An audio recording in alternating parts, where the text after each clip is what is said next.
Greetings, listeners, though it's been a while, and for that I owe you an apology. Life, as it often does, has a peculiar way of tapping you on the shoulder when least expected, demanding attention with a sly grin or a forceful shove. But here we are again, and today I've brought you a tale. Though truth be told, what else would we discuss here if not the bow and all that it encompasses? This isn't just any account, mind you. It's a story threaded through the ink-stained pages of literature, where the bow and its faithful companion, the arrow, linger in the margins.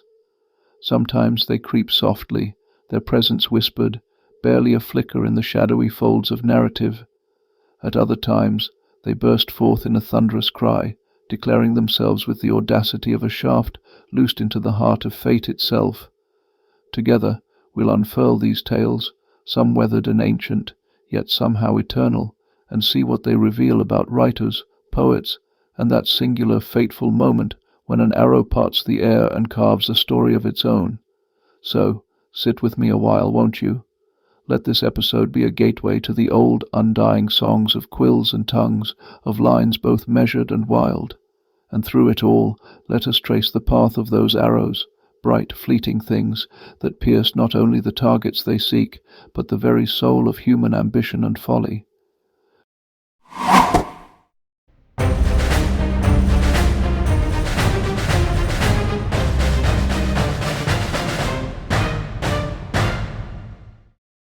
A life spent among words, their ripples, their surges, their deceptive ebbs, is also a life surrendered to a quiet yet consuming enchantment.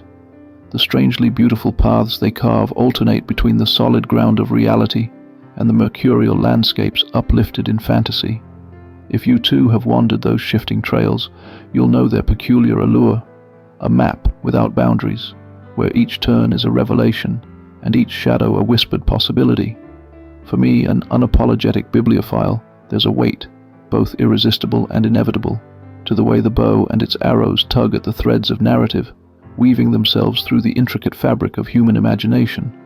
They've moved through centuries of storytelling, gliding across the pages of epics and romances, leaving their marks in allegories and histories alike. It's a curious thing, the bow. To some, it's just a weapon, a machine of taut simplicity. But in the hands of a poet or a dreamer, it becomes more, a vessel for metaphors, a chorus of meanings strung tight. For me, the bow resonates in ways that stretch beyond its function. It hums like a living chord struck across time, a thing of tension and grace that speaks to the dualities I hold within myself. You see, my life rests on two pillars, the pen and the arrow. They are not opposites, though they might seem so at first glance. They are twins, each requiring the same careful balance of strength and precision, discipline and surrender. Writing, much like archery, demands a rhythm, a cycle of breath, stretch, and release. Both are exercises in faith, acts of letting go. You aim with intent, but once the arrow flies, or the sentence lands, it no longer belongs to you. It takes on a life of its own, carried forward by unseen currents. When I finally completed my work on 31 lectures on literature, I found myself standing at a crossroads. It wasn't exhaustion, though the labor had been titanic, steeped in the demands of literary theory and the relentless questions that come with dissecting the art of words.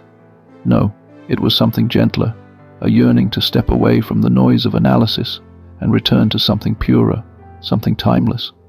Archery called to me, not as a sport, but as a kind of meditation. It offered a space where the mind could rest in the quiet harmony of motion, where the bowstring's hum could drown out the chatter of theory. And so, here I am, entangled once more in the peculiar dance between my two great loves, the pen and the arrow, seemingly worlds apart yet intimately connected. Each informs the other, their rhythms intertwined in ways I could not have anticipated. The bow, I've found, is not merely a tool, it is a mirror. It reflects the archer's intent, just as the written word reflects the writer's soul. Its simplicity belies its depth, its silence its power. Picture this, the archer standing still, the bowstring drawn taut, the arrow poised. In that moment time ceases to exist. The world narrows to a single point of focus. The heart quiets, the breath steadies. There is no past, no future, only the present, vivid and electric. And then the release, the arrow's flight. the exquisite tension giving way to motion. It is both an act of creation and surrender, a paradox made tangible. The bow teaches patience, humility, and the inevitability of consequence. It is a lesson in the art of living. Much the same could be said of writing. Each word, each sentence, is an arrow drawn from the quiver of thought. To write is to pull the string tight, to aim with care, and to trust that the words will find their mark. And, like the archer, the writer cannot control the forces that shape their creation once it leaves their hands. The wind will blow, the target may shift, but the act itself remains sacred, a communion with something larger than oneself. This dance between the bow and the pen, between action and thought, is where I find myself now. It is a rare and precious thing, this merging of passions. It feels almost indulgent to give myself over to it, to let the rhythms of archery and writing overlap, each enriching the other. But there is joy in this indulgence, a quiet happiness that comes from aligning one's life with its deepest loves. And so, I share this with you, not as a declaration, but as an invitation. Wander these paths with me, if you will. Let the bowstring hum in your hands. Let the pen flow across the page. Together, let us explore the timeless beauty that lies in the spaces between tension and release, between creation and surrender, between the real and the imagined. For it is here, in these spaces, that life truly takes flight. Das Nibelungenlied unfurls its tragedy in a shadowed realm where irony and inevitability walk hand in hand. Sigurd, the invincible dragon slayer, is not undone by the roar of battle or the swing of a sword, but by the soft murmur of a bowstring, an arrow's breathless flight. There is no clash of steel, no heroic last stand, just a whisper in the air as Hagen's treachery takes shape, not with honor, but from the distant safety of a shadowed bow. This bow is a cunning thing, its silence more sinister than the loudest clash of arms. The sword, with its theatrical swing and gleaming edge, demands confrontation. It compels you to look your opponent in the eye, to risk your own flesh for the honor of the kill. The bow, on the other hand, is coldly aloof, its arrows carrying death across the distance. In that space between Hagen and Sigurd lies the essence of this tale's heartbreak, the gap where honor dissolves and tragedy takes root. Picture it, the arrow released, its flight as unhurried as fate itself, cutting through the chill air. It is not hurried nor hesitant. It moves with a certainty that mirrors destiny's own hand. The tension in the string becomes the tension in the story, stretching thinner and thinner until, with a faint sigh, it snaps. The arrow strikes the one vulnerable spot left unguarded by the dragon's blood, a cruel irony that even divine protection cannot shield against treachery. Sigurd, mighty Sigurd, crashes to the earth. The hero who felled dragons and carved his name into legend is brought low by a single silent shaft. Yet this is no simple tale of violence. It is a dirge sung by fate itself. The bow in Nibelungenlied is not a mere weapon. It is an instrument of inevitability, humming with the paradox of strength and fragility, grandeur and mortality. The sword boasts of valor, but the bow murmurs of the inescapable. It is the whisper of doom, the soft sigh of destiny carving its path, delicate, deliberate, final. The scene brims with poetic irony. The dragon's blood, the very essence of Sigurd's invincibility, is what makes him vulnerable. It coats his body, hardening him against mortal blows, but leaves a single place untouched, a flaw through which fate creeps. It is not the strength of his enemies that fells him, but the trust in his own untouchability. And in that trust lies the cruel lesson. No shield, no magic, no greatness can guard against betrayal. Against the strings of fate, even the mightiest of heroes is but a marionette. Hagen the archer is not merely a villain, but a man tangled in the web of loyalty, vengeance, and inevitability that defines the epic. His bow is not wielded with malice alone. It is guided by the unseen forces that govern Das Nibelungenlied. When he looses the arrow, it is as if he is not just betraying Sigurd, but participating in a preordained tragedy, the arc of the arrow mirroring the inexorable sweep of fate. In his hands, the bow is a tool of consequence, not glory. It does its work with chilling efficiency, offering no chance for valor, no room for redemption. Now think of the bow in your own hands, the string taut beneath your fingers. There is a moment, just before release, when the world pauses, when the bow hums with the potential of what is to come. It is a moment of power, yes, but also of surrender. For once the string is loosed, the arrow's flight is beyond your control. This is the communion shared by Hagen and Sigurd, the archer and the target, a moment of stillness before the inevitable, a fragile balance between action and consequence. Sigurd's death is not just a moment in an ancient epic, it is a meditation on power, betrayal, and mortality. It asks us to ponder the vulnerability that lies within strength, the danger of trust, and the forces that shape our lives beyond our control. In the flight of Hagen's arrow, we see the beauty and tragedy of human existence, how even the mightiest fall, how even the sharpest edge cannot sever the strings of fate. And in that fall, in the silence that follows, we find the echoes of a story that still speaks to us, its whispered fable lingering long after the bowstring has ceased to sing. And what about the bow of love and justice in Homer's Odyssey? Now the shrewd Odysseus, the wily one, stripped off his rags and sprang to the great threshold with his bow and quiver full of arrows. Odyssey, Book 22. Behold Odysseus, no longer a ragged beggar, but a king reborn, wielding not only a bow, but also the unyielding truth of his identity. Far from being an ordinary weapon, this is no simple instrument of war. In Odysseus' hands, the bow transforms into an emblem of love, justice, and destiny. The moment he draws it is the moment when history changes, and the greatest crescendo of the Odyssey begins. For 20 long years, his bow remained silent, a relic of fidelity untouched by time. Its silence spoke of the unbreakable bond between master and object, an expectation that could only be ended by the one for whom it was created.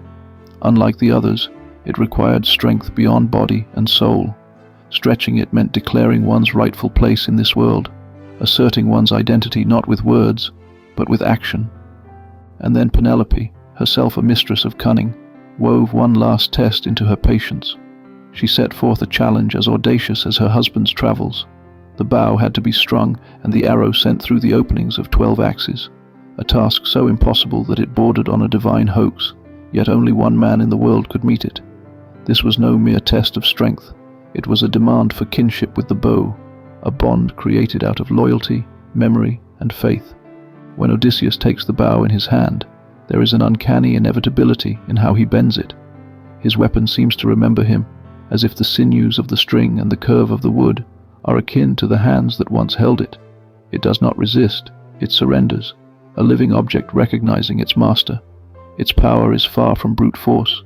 It is the quiet tread of certainty, the sheer might of a man whose identity is woven into the very fibers of his weapon.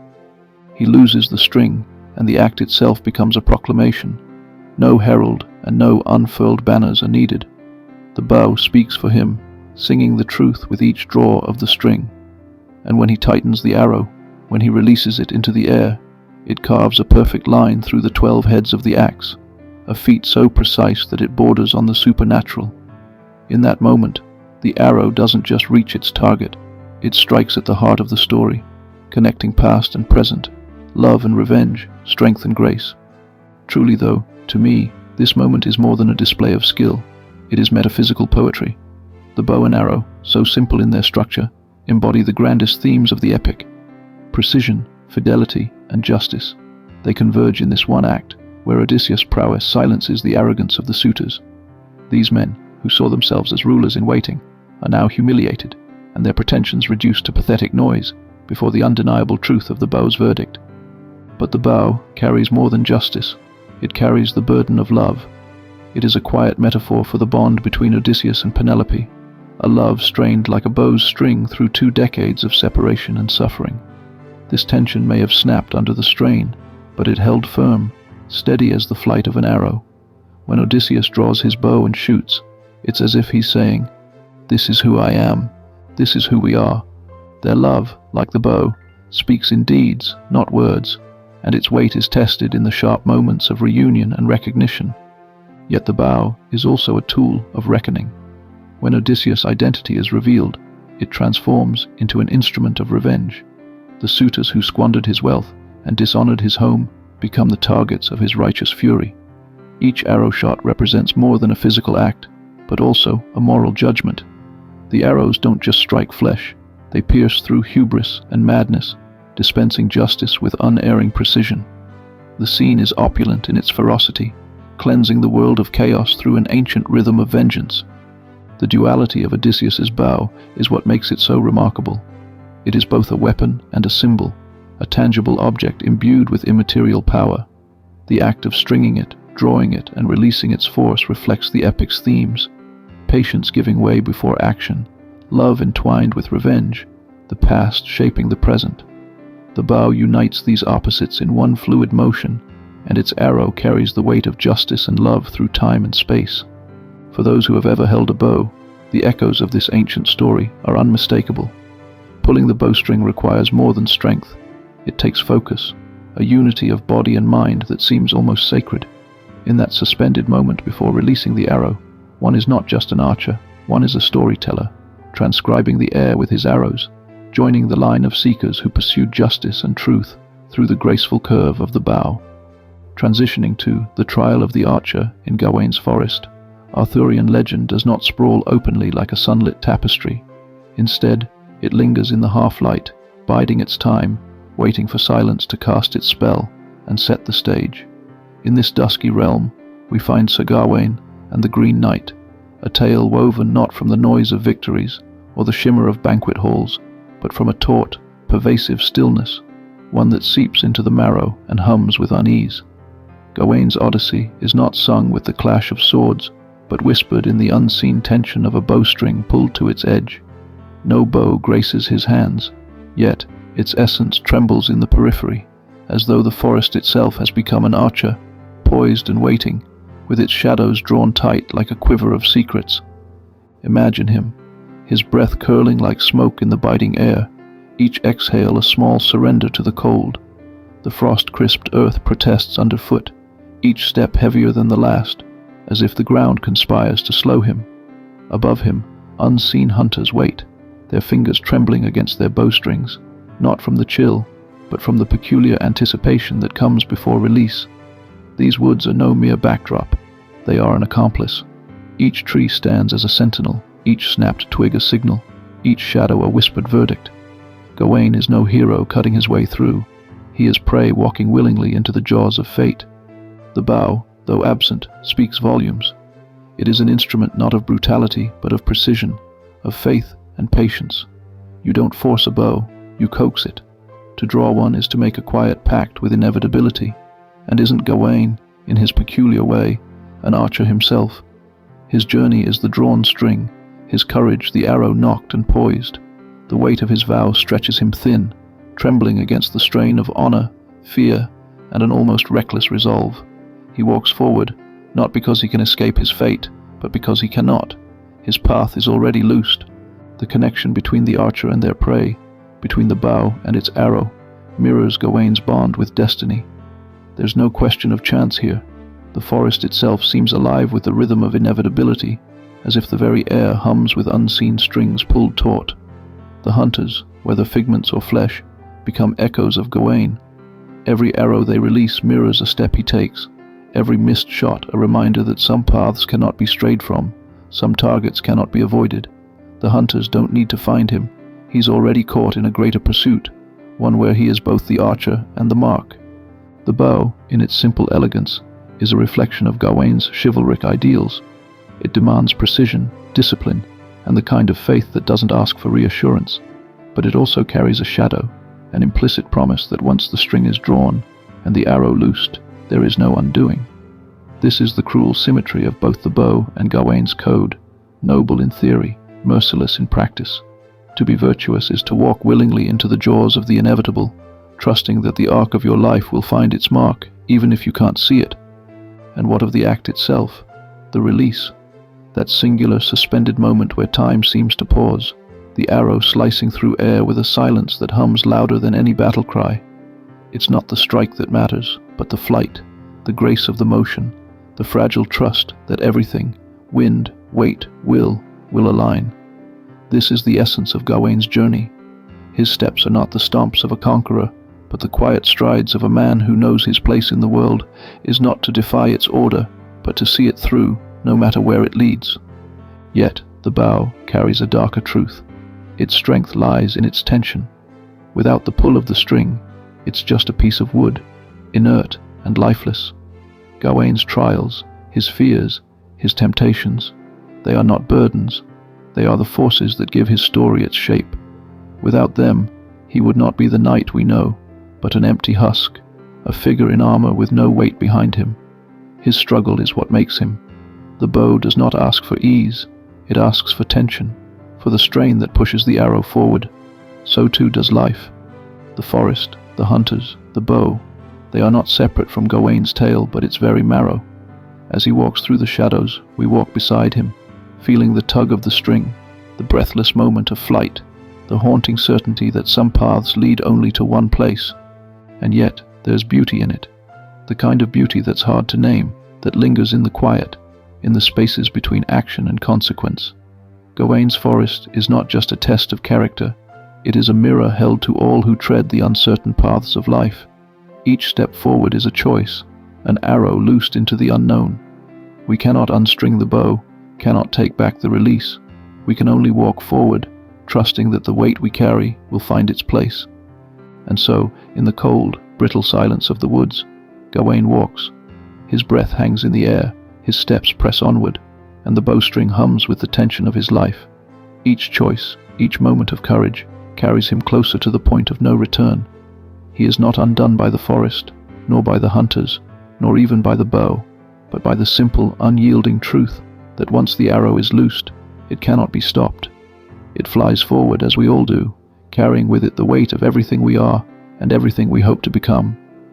In Orlando Innamorato, the bow sheds its warlike airs and dons the finery of a sorceress's touch.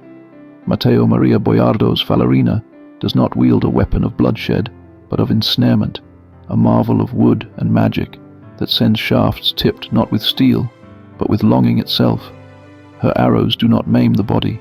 They pierce the fragile veneer of rationality, planting desire so deeply into her victims that it becomes inescapable. They soar not merely through air, but through the recesses of the mind, insinuating themselves into thought and will, unmaking both. Imagine the scene. Falerina standing poised, her bowstring drawn, the arrow trembling on its notch as if alive, as if the shaft itself knows its mission. There is a tautness in the air that mirrors her weapon, a humming vibrato of intention before release. And when the arrow flies, it's not just a flight, it's an alchemy of motion and enchantment, a spell in trajectory, as though the very air conspires to carry the magic deeper into its prey. The heart struck is not destroyed but consumed, smouldering with a yearning that denies all logic. There's an aching beauty to this imagery, one that Boiardo draws out with exquisite care. The act of archery becomes a metaphor for longing itself, the tension of the string, the precarious balance of control and surrender, the flight of the arrow, all echo the fragile dance between desire and fulfillment. Falerina embodies that liminal moment when longing takes aim, when the heart is exposed to forces greater than itself, powerless to resist. Her arrows do not break their targets, they unravel them, each strike a quiet theft of autonomy, leaving her victims enslaved to emotions they cannot quell. It's this tension, between mastery and submission, that makes the bow the perfect symbol for desire. Drawing the string is an act of strength, yes, but also an act of faith. You hold the bow taut, your muscles straining against its pull, your mind fighting to focus through the noise of the moment. And yet, at that precise instant, you are not in control.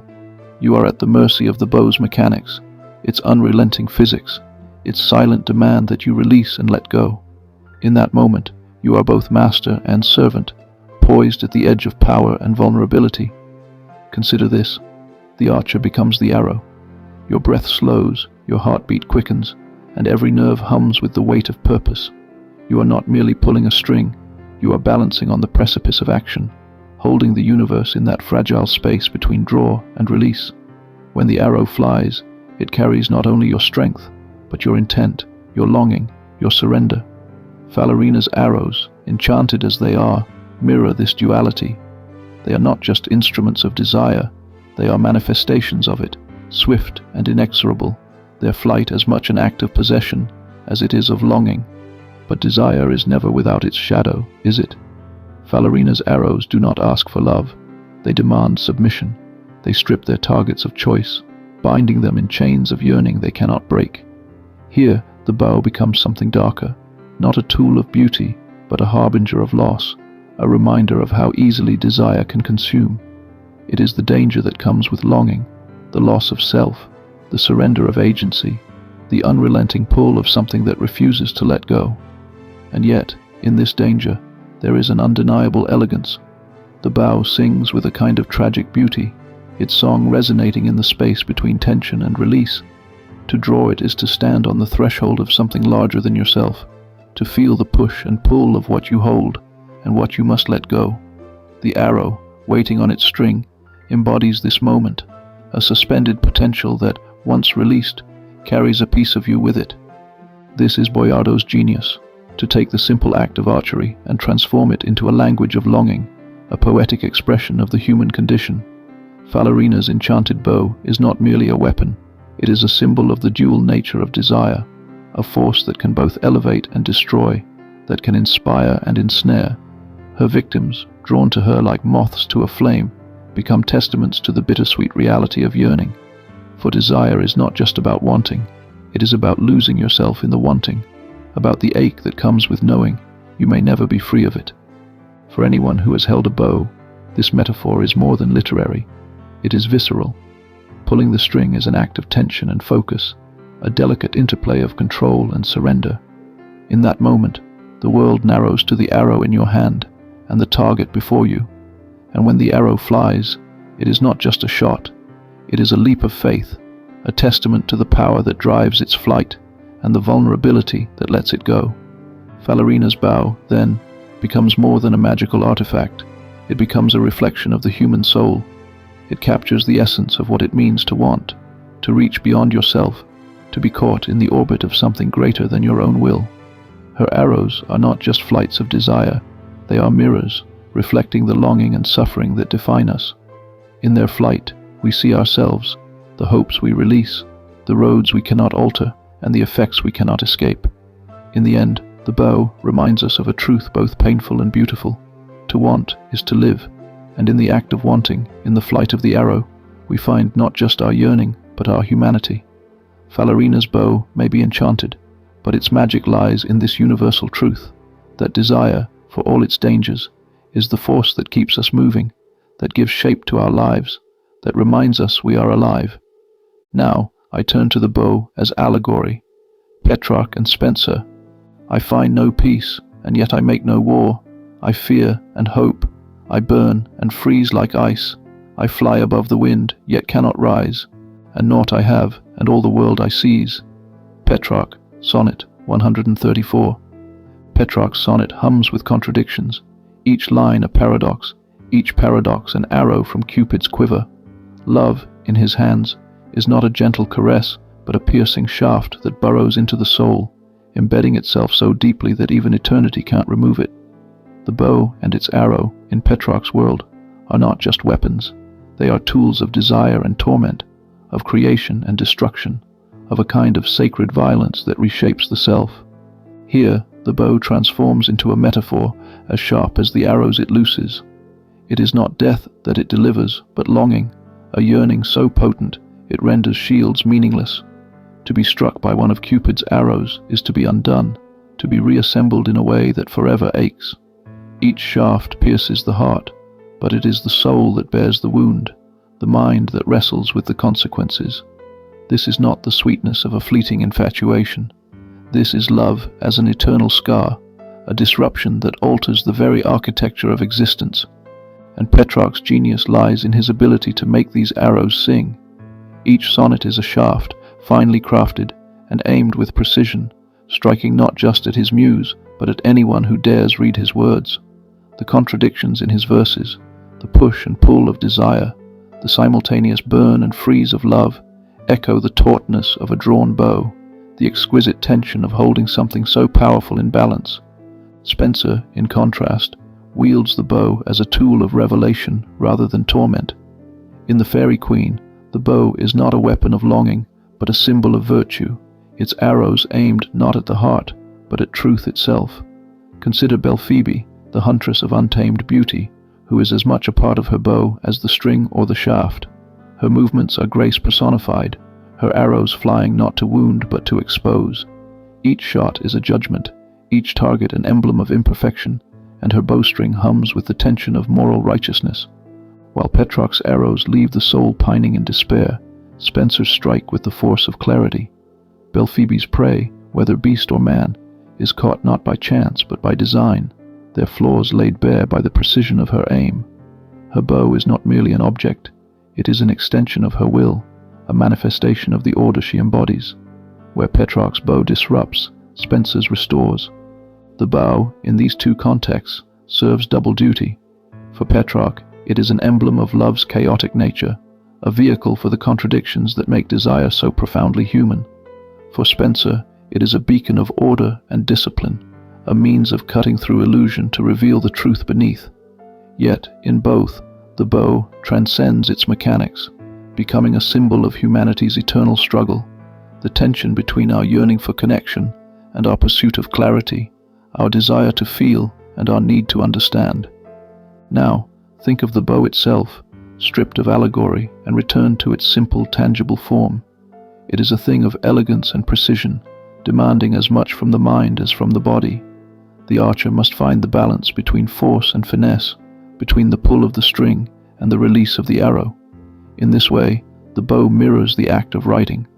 To compose a sonnet, as Petrarch did, is to draw language tight, to stretch meaning to its breaking point, and then to release it into the world, trusting it will find its mark. For Spenser, the allegory works the same way, each stanza an arrow, each truth a target, the poet's craft as deliberate and disciplined as the archer's aim. But beyond the physical, the bow is steeped in symbolism. In Petrarch's hands, it becomes a metaphor for desire, for the way love can pierce and transform, leaving wounds that never fully heal. His beloved is both muse and tormentor, the arrow both gift and curse, the act of being struck a paradox of pain and inspiration. Spenser elevates the bow to a moral compass, its arrows revealing rather than obscuring, their flight a testament to the archer's virtue and the worthiness of their target. And what of the archer, whether it is Cupid with his mischievous and ambivalent hand, or Belphoebe with her resolute and iron grip? The act of drawing the bowstring is a meditation on power and surrender. To pull the string is to take hold of destiny, but to release it is to relinquish control, to trust in the forces that guide the arrow's flight.